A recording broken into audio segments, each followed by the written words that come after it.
તો મિત્રો ફાઇનલી આપણે પહોંચી ગયા છીએ મહાદેવના મંદિરે. કામનાથ મહાદેવ કહેવાય છે.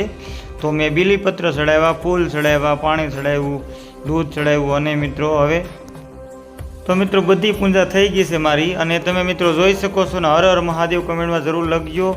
તો મિત્રો બન્યા રહો વિડીયોમાં, પૂરો વિડીયો જોજો ને મહાદેવને માનતા હોય ને તો મિત્રો વિડીયો શેર કરી દેજો મિત્રો. અને વિડીયો શરૂ કરીએ છીએ આગળ. જોવો મિત્રો મંદિરનો નજારો આવો કાંક છે. અને કેટલાય આપણે સોમવાર રહીને મારી ગોણે આવેલા છે મિત્રો. અને હવે તમને લુક બતાવવાનો છે આપણે કામનાથ મંદિરનું. આપણે પિત્તળની જે મૂર્તિ હતી કે નહીં ફૂલથી બતાવી, એ તમને પાસે આવીને બતાવું છું મિત્રો. તો બન્યા રહો વિડીયામાં. આપણે દાદરા હેઠા ઉતરીને તમે જુઓ મિત્રો, અહીંયા આપણે ઘણા સમય પહેલાં પુલ હતો. કેમ મોરબીનો પુલ રહ્યો આપણે ઝૂલતો, એવો ઝૂલતો પુલ હતો. પણ આપણે 2 વર્ષથી વરસાદ બહુ પડશે ને તો ઠેવી નદી બહુ આવે છે, આવવાથી પુલ તૂટી ગયો છે મિત્રો. નકર અહીંયા સુધી પુલ હતો ને આપણે કામનાથના મંદિરના મૂર્તિના દર્શન ઠેઠ સુધી કરી લેવાના કરતા હતા આપણે. પણ હવે મિત્રો આનાથી નથી જવાતું, નકર હું તમને નજીકમાં આવીને બતાવત. પણ હવે આનાથી તો તમે પાસેથી આ મૂર્તિના દર્શન કર્યા આવ્યા. હવે આપણે અંદર મંદિર તરફ જઈશું મિત્રો પાછા. તો બન્યા રહ્યો વિડીયોમાં.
જય શ્રાવણમાં